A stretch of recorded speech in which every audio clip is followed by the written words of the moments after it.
makes a tough contested catch. London is strong and long at 6'4", 215, now in his 4th year in the league. Tyler Algier checks in for the first time. Same formation, new set of downs to work with. Algier will get the carry. And he works it to the 30-yard line for 3.5. Frankie Louvu involved in that tackle for Washington. Once again, Atlanta's moving the football, playing with more confidence, better rhythm on offense. Yeah, and that play-action game is something that I'm happy to see them using, and I think that Michael Penix is really going to benefit from it.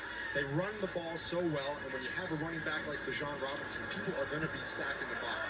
If you can run an effective play-action game and allow the defense to come up and Michael to throw the ball behind him, that's where they're going to find a lot of success. They did not get inside the 30-yard line of Carolina once last week. They're inside the 30 in 2 possessions back-to-back here against Washington. Physical run by Algier, lunging for 6.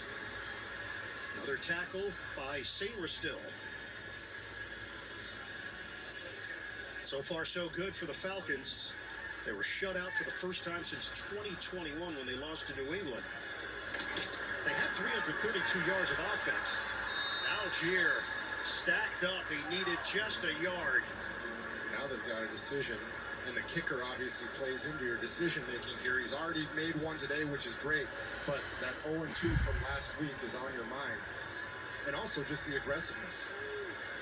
JJ, they had a kicking competition on Friday with Romo, Ben Sauls, and Lenny Krieg. 3-man competition, 5 kicks apiece. Romo won it. He's the kicker today. They're not going to use it. They're going to go for it on 4th and 2. Algier remains in there. They believe in Algier. And we got. First down. And welcome back to Mercedes-Benz Stadium, by the way. They win the coin toss, they say, give us the football. They get a 4th and 1, they say, we're going to go for it. If you want to improve your offensive identity and you want to get this team going, this is how you do it. You have to prove it, and they're currently putting it on that offense, and they're responding.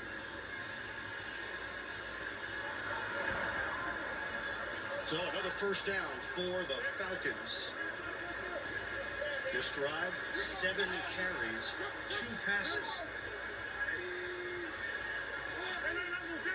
Robinson is in, but he sets up as a receiver. Now in motion. Penix, fake it to him.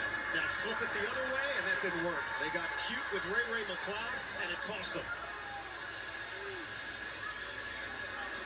It's a loss of 7.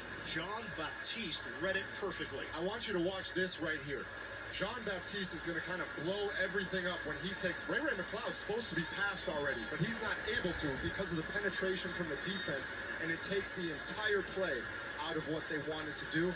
Really, really nice play there by the Commanders' defense. So the tackle goes to Bobby Wagner, but Jean Baptiste just occupied the area. 11th play of the drive. Now facing a 2nd and 17 with under 3 minutes to go in the first.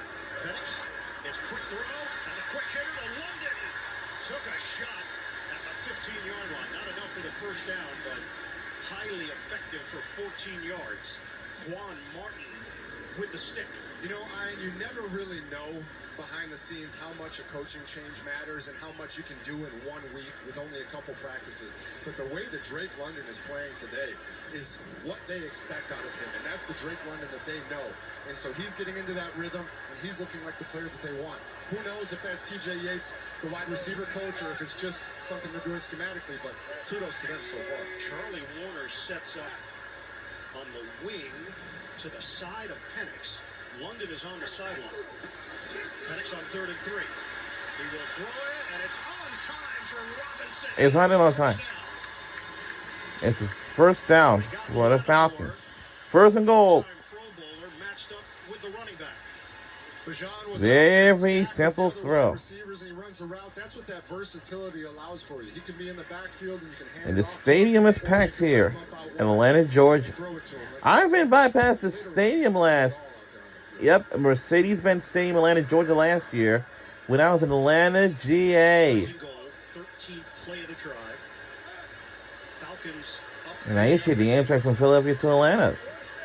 And of course, Robinson squeezes through, And carries to the 5. That's a gain of 4.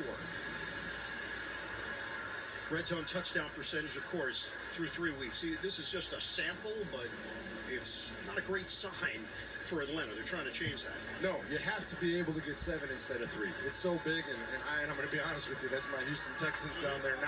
Not looking too good in that category, but Atlanta's looking to continue to establish that offensive identity today. Punching the ball into the end zone here would be huge. Texans have a Blutarski, a 0.0. Second and goal. Penix, end zone, touchdown. Touchdown. Drake London. And Penix with a bullet. Yep, touchdown. Atlanta Falcons.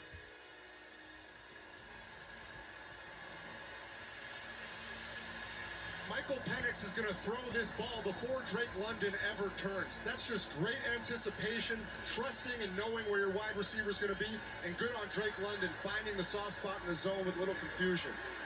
That's what the Atlanta offense needed. Penix on the drive, 6 of 6. It was a long drive for Atlanta. And now Romo trying to cap it off.